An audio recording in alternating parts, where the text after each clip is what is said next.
कथेला सुरुवात करण्यापूर्वी नवीन असाल तर लाईक करा, आपल्या चॅनलला सबस्क्राईब करा आणि नोटिफिकेशन बेलवर नक्की क्लिक करा. यापूर्वीचे सर्व भाग प्लेलिस्टमध्ये उपलब्ध आहेत. कृपया ते पाहण्यासाठी आपल्या चॅनलला नक्की भेट द्या. सर्वांना नमस्कार. रॉयल शेतकरी भाग 198 मराठी कथा. रात्रीच्या त्या कडकडणाऱ्या थंड युद्धानंतर बेडरूममध्ये आता एक वेगळा शांत आणि हळुवार गारवा पसरला होता. पूर्वेला तांबडं फुटलंच होतं आणि खिडकीच्या पडद्यांमधून सूर्याची कोवळी किरणं बेडरूममध्ये हळूच शिरकाव करत होती. जान्हवी नेहमीप्रमाणेच भल्या पहाटे सुटली होती. तिने तिची अंघोळ आटपली. आज तिने नेसलेली ती नाजूक रंगीबिरंगी साडी, त्यात तिचं ते खुललेलं रूप, अहो काय सांगावं. साडीत जान्हवी इतकी निखळ आणि सुंदर दिसत होती की अतुलच्या काळजाला एका क्षणात भुरळ पाडली. ओले केस, कपाळावर छोटीशी टिकली आणि ओठांवर रात्रीच्या त्या आठवणींची एक मंद हसणारी लकीर. जान्हवीचं सौंदर्य आज काही वेगळंच खुललं होतं. तिने आपले ओले केस पाठीवर मोकळे सोडले होते, टॉवेल गॅलरीत वाळत घातला अन पुन्हा रूम आवरायला बेडरूम मध्ये आली. पण अतुल अजून झोपल्याचं नाटक करत होता. होय, अतुल जागाच होता, पण नजर मात्र उशीवर डोकी ठेवून, पापण्या अर्धवट उघड्या ठेवून बायकोवरच खिळली होती. अहो, बायको आपलीच असते हो, पण तिला असं चोरून चोरून बघण्यात जी एक वेगळीच मज्जा असते ना, ती जगात कशातच नाही, असं अतुल समजायचा. अतुल गप्प पडून जान्हवीच्या प्रत्येक हालचालींचा आनंद घेत होता. रूम सावरता सावरता जान्हवीची नजर खुर्चीवर पडली.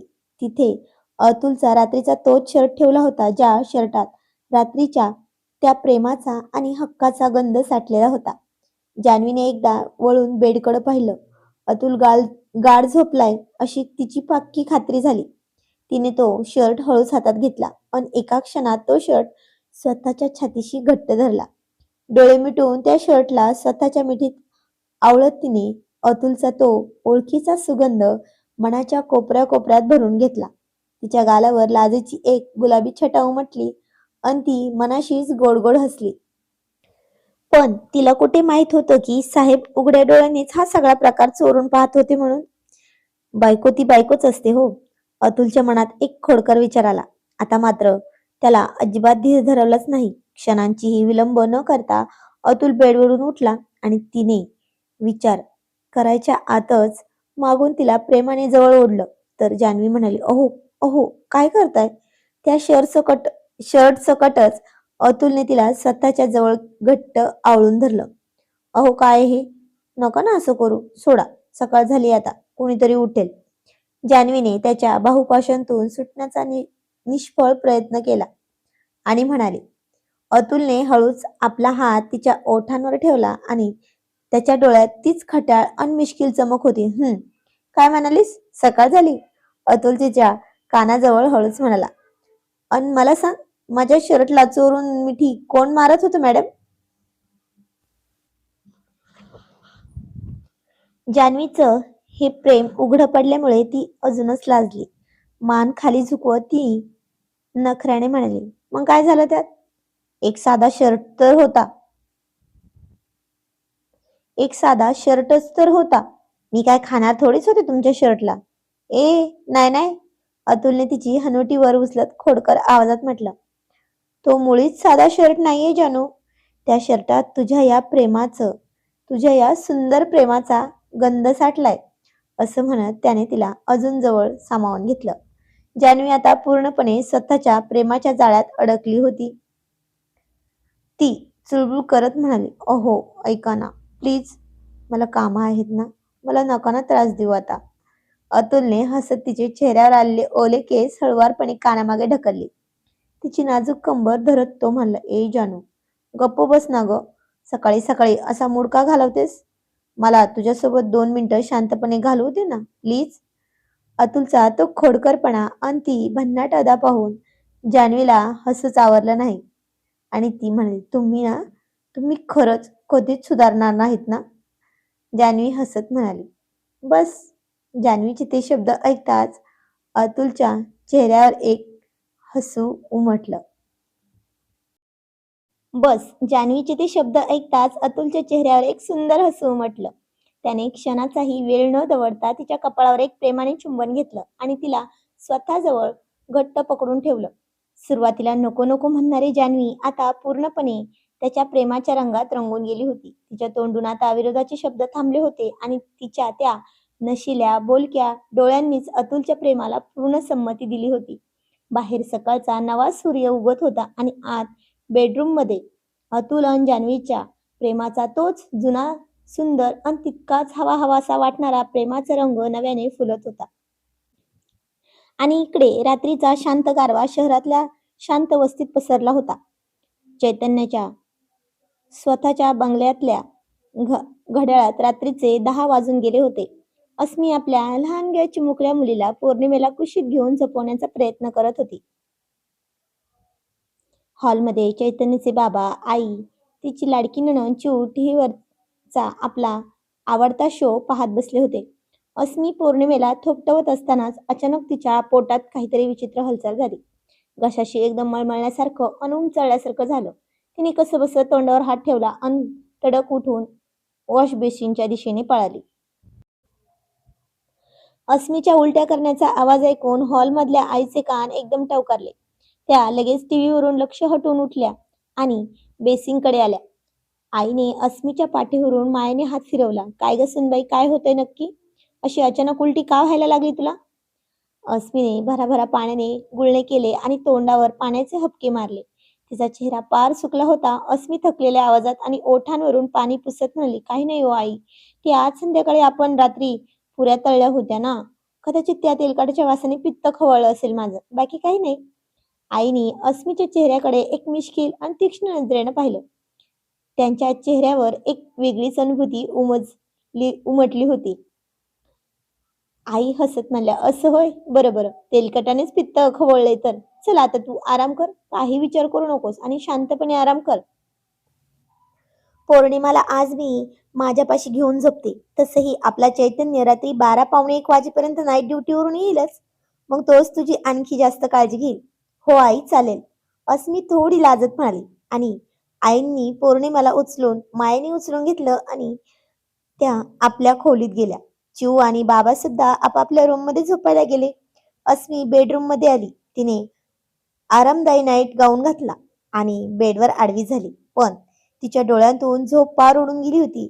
मन सतत कशाची तरी वाट पाहत होतं. अन पोटातली ती हलकीशी मळमळ अजूनही शांत झाली नव्हती. ती नुसती बेडवर पडून कूस बदलत होती. उलटी करायला जात होती आणि तिनं तेवढ्या रात्री काल निर्णय चेक केलं. तीही चकित झाली. रात्रीचा 12:45 वाजला होता. गल्लीत पोलिसांच्या गाडीचा हॉर्न हलकासा वाजला. अस्मीने कान टवकारले. काही वेळातच बंगल्याचा मुख्य दरवाजा उघडाच होता. त्याच्यासाठी बेडरूमचा दरवाजा हळूच उघडल्याचा आवाज आला. खाकी युनिफॉर्ममध्ये डॅशिंग पोलीस अधीक्षक चैतन्य आत आला. दिवसभराच्या धावपळीमुळे आणि नाईट ड्युटीमुळे तो थोडा थकलेला दिसत होता. पण बेडरूममध्ये लाईट चालू असलेला पाहून आणि अस्मीला अजूनही जागीच आहे हे बघून त्याच्या चेहऱ्यावरचा सगळा थकवा क्षणात पळून गेला. चैतन्यने टोपी खुर्चीवर ठेवली आणि बूट काढत हसून म्हणला, "काय मॅडम, रात्रीचा 12:45 वाजलाय, अजून जागे आहात होय? आज पोलिसांकडून अजून दुसरी ड्युटी करून घ्यायची दिसते वाटतं." अस्मीच्या ओठांवर एक गोड आणि लाजरं हसू आलं. तिने बेडवरून उठून सरळ चैतन्याचा हात धरला आणि त्याला स्वतःकडं ओढलं. अस्मी चैतन्याच्या खांद्यावर हात ठेवत लाजत म्हणले, "हो, सांगा, मग आमचे एसपी साहेब माझ्यासाठी वेळ द्यायला तयार आहेत का?" चैतन्याने तिच्या या प्रेमळ अवताराकडे पाहिलं आणि तो हरकून गेला. त्याने खाकी वर्दीचा जॅकेट, शर्ट काढला, बाजूला ठेवला आणि हळूच अस्मीच्या जवळ येत तिला प्रेमाने जवळ घेतलं. चैतन्य हळुवारपणे तिच्या डोळ्यात पाहत, "दिवसभराचा सगळा थकवा तुझ्या एका हसण्याने दूर होतो अस्मी," असं म्हणाला. "चल आता तुला गप्पा मारत मारत मारत छान झोपवतो." अस्मी हसत त्याच्या चेहऱ्याचा हातात धरत म्हणाले, "हो साहेब, पण त्याआधी मला काय हवं असतं हे तुम्हाला चांगलंच माहिती आहे ना?"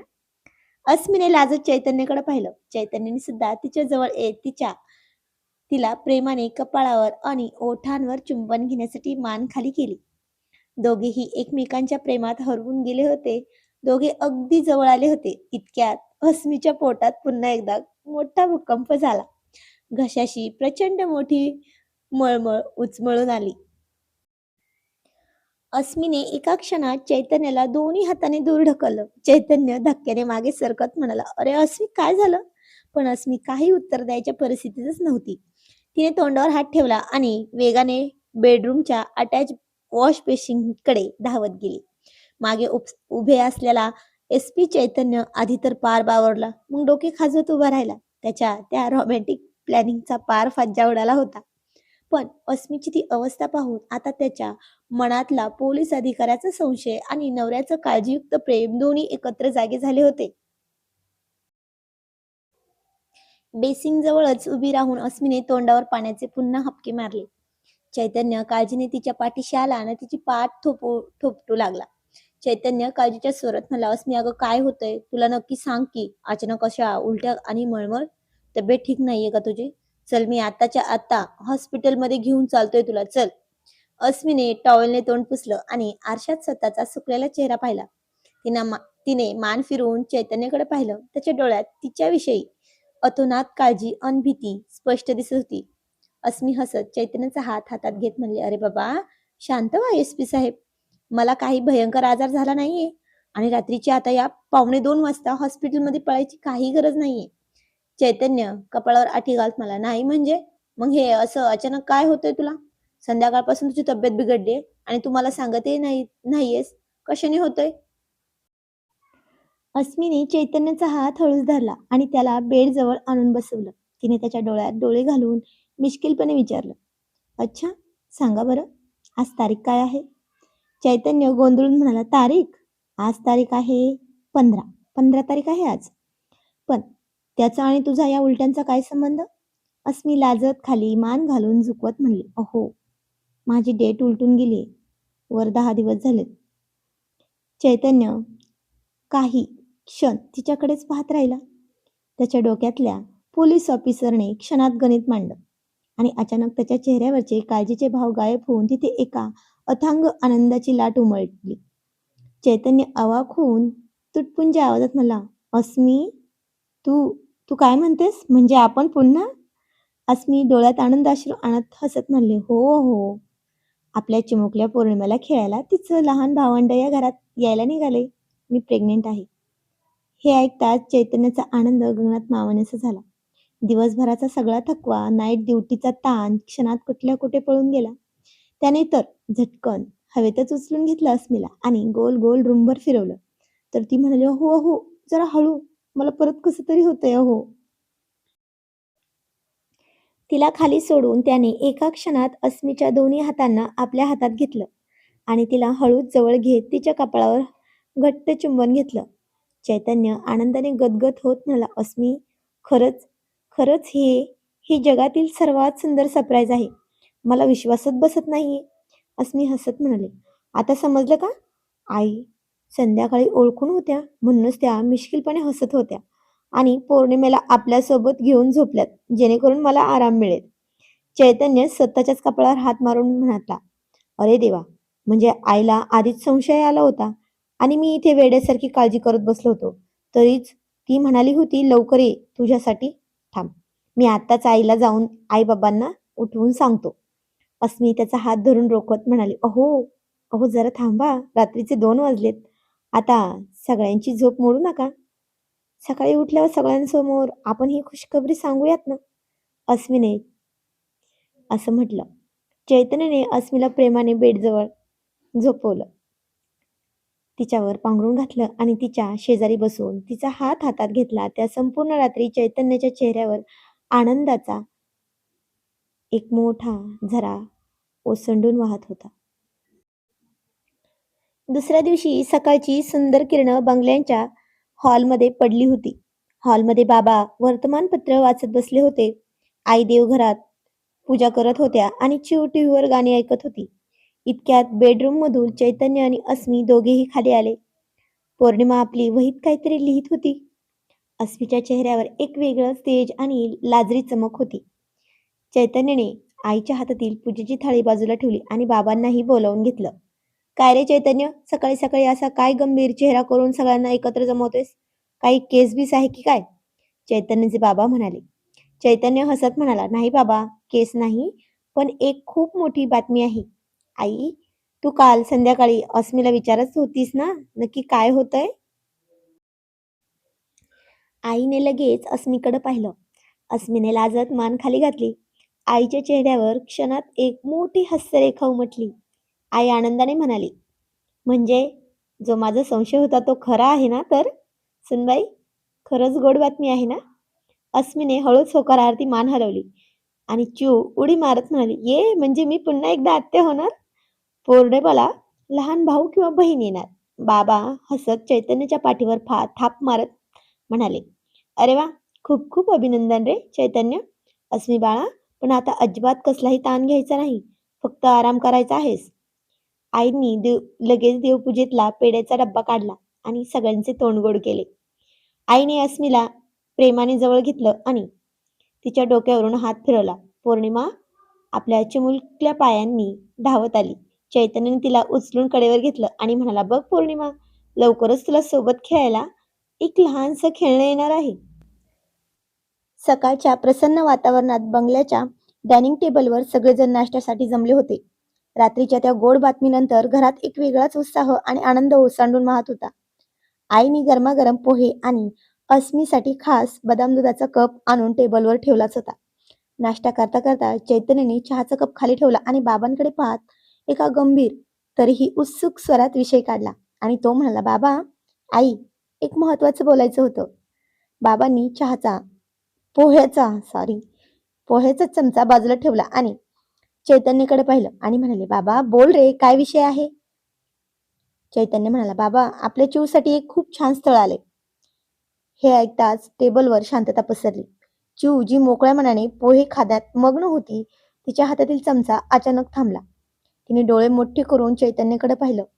चैतन्य पुढे सांगत म्हणाला, माझा एक खूप चांगला मित्र आहे. तोही पोलीस ऑफिसर आहे. त्याच्या लहान भावाचं स्थळ आहे. मुलगा नाकाडोळ्याने अगदी तरतरीत आहे. छान, उंच, सावळा, हुशार आणि शिकलेला आहे. पुण्यात एका मोठ्या मल्टीनॅशनल कंपनीत कम्प्युटर इंजिनियर आहे. महिन्यात 60,000 रुपये पेमेंट आहे. घरंदाज आणि अतिशय चांगलं कुटुंब आहे. मला वाटतं आपल्या चिवसाठी हे अगदी योग्य स्थळ आहे. तुम्हाला काय वाटतं बाबा? बोलवायचं का एकदा चिवला बघायला?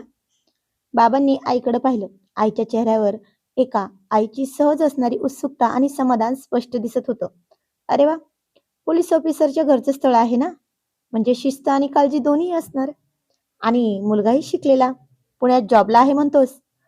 मग मला तर योग्यच वाटतंय. काय हो, तुमचं काय मत आहे? आणि बाबा हसत म्हणाले, अहो, चैतन्याने शोधले म्हटल्यावर मुलगा आणि कुटुंब दोन्ही उत्तमच असणार. आपली चिव आता मोठी झालीये. नक्कीच बोलूया. कधी बोलवायचं आहे? काय विचार आहेत मग चैतन्य तुझा? चैतन्य म्हणाला, बाबा, या रविवारी मला सुट्टी आहे. मी मित्रांशी बोलून घेतो आणि ते फक्त रविवारी सकाळी चिवला सहज बघायला येतीलच. जास्त मोठा कार्यक्रम नाही बाबा, पण फक्त कांदे पोहे आणि प्राथमिक भेट होईल. चैतन्य थोडं थांबला आणि त्याच्या चेहऱ्यावर एक मिश्किल हसू आलं. आणि हो, एवढा मोठा आनंदाचा प्रसंग आहे तर फक्त आपणच का? आपण आपल्या माणसांना विसरून कसं चालेल? मी म्हणतो रविवारी सुपारीच्या साखरपुड्याच्या आधीच्या वेळेस ना, थेट शिवम दादा, आबासाहेब, प्रियाताई, आपली संपूर्ण रॉयल टोळी आणि अतुल दादा, जान्हवी वहिनी, सचिन, अभि सगळ्यांना बोलवून घेऊया. काय, जमेल ना हे सगळं? आई उत्साहाने म्हणाल्या, अरे यात जमायचे काय? जमणारच.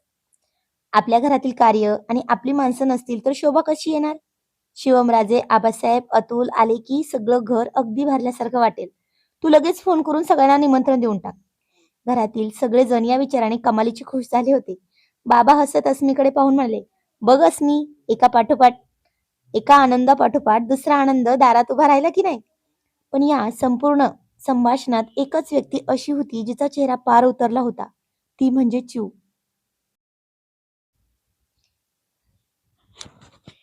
चिऊ नुकतीच तिचं ग्रॅज्युएशन पूर्ण करून बाहेर पडली होती. तिच्या डोक्यात तिच्या करिअरचे, स्वप्नांचे आणि मित्रांसोबत घालवलेल्या दिवसांचे हजारो विचार चालू होते. लग्नाचा हा अचानक आलेला बॉम्ब तिने अजिबात गृहीत धरलाच नव्हता. तिचं मन हे सगळं स्वीकारायला तयारच नव्हतं. तिने रागारागाने हातातील प्लेट दूर सरकवली.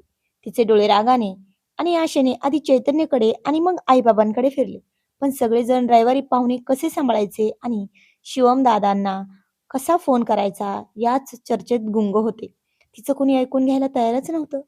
मला मला आताच लग्न नाही करायचं असं मोठ्याने ओरडून सांगावंसं वाटत होतं तिला. पण समोर SP साहेब चैतन्य आणि बाबा गंभीरपणे चर्चा करत असल्यामुळे तिने स्वतःला रोखलं. तिच्या चेहऱ्यावरचा लालबुंद राग स्पष्ट दिसत होता. तिने टेबलवरून ताडकन उठून उभी राहिली. तिची ही अचानक झालेली हालचाल पाहून सगळेजण तिच्याकडे पाहतच राहिले. आई म्हणाली, "काय ग चिऊ, काय झालं? नाश्ता अर्धाच सोडलास?" चिऊने आईच्या प्रश्नाला काहीच उत्तर दिलं नाही. तिने चैतन्याकडे एक जळजळीत कटाक्ष आणि चिडका कटाक्ष टाकला. चिऊ मनातल्या मनात म्हणली, "2 दिवसापूर्वीच माझं ग्रॅज्युएशन संपले आणि आत्ताच दादाला लगेच मला दुसऱ्याच्या घरी घालवायची घाई झालीये. आणि वरून ती सगळी रॉयल टोळी बोलवलीये माझं प्रदर्शन मांडायला." तिने तिथे एक क्षणही न थांबता मोठ्याने आपले पाय जमिनीवर आपटत जिना चढायला सुरुवात केली, फटाक फटाक करून. तिने तिच्या बेडरूममध्ये जाऊन दार इतक्या जोरात आपटून बंद केले की त्याचा आवाज संपूर्ण हॉलमध्ये घुमला. घरात अचानक शांतता पसरली. चैतन्यने कपाळावरच हात मारला आणि अस्मीकडे पाहिलं. अस्मीने मंद हसत चैतन्याला डोळ्यानेच इशारा केला. "SP साहेब, तुमची छोटी बहीण खूप भयंकर चिडलीये." बाबांनी हसून चहाचा घोट घेतला आणि म्हणाले, "चैतन्य, पोलिसाच्या धाकाने गुन्हेगार घाबरतात रे. पण घरातील लहान बहिणीला सरळ करणं एवढं सोपं नसतं. जा, आधी तुझ्या या चिडक्या चिंचोक्याची समजूत काढ. मगच रविवारी शिवम दादाला फोन कर." सगळ्यांच्या चेहऱ्यावर चिऊच्या या बालिश आणि रागाच्या अवतारात वरचं पुन्हा एकदा हसू उमटलं. पण आता रविवारी जेव्हा रॉयल टोळी जमणार आणि चिऊला सगळ्या सगळ्याला कशी सामोरी जाणार याची एक नवीन उत्सुकता आणि रंगत बंगल्यात निर्माण झाली होती. तर आजचा भाग कसा वाटला ते कमेंटमध्ये नक्की सांगायचं आहे. जाणून घेऊया पुढील कहाणी पुढील भागामध्ये. तोपर्यंत धन्यवाद. पुढचा भाग खूपच इंटरेस्टिंग आहे.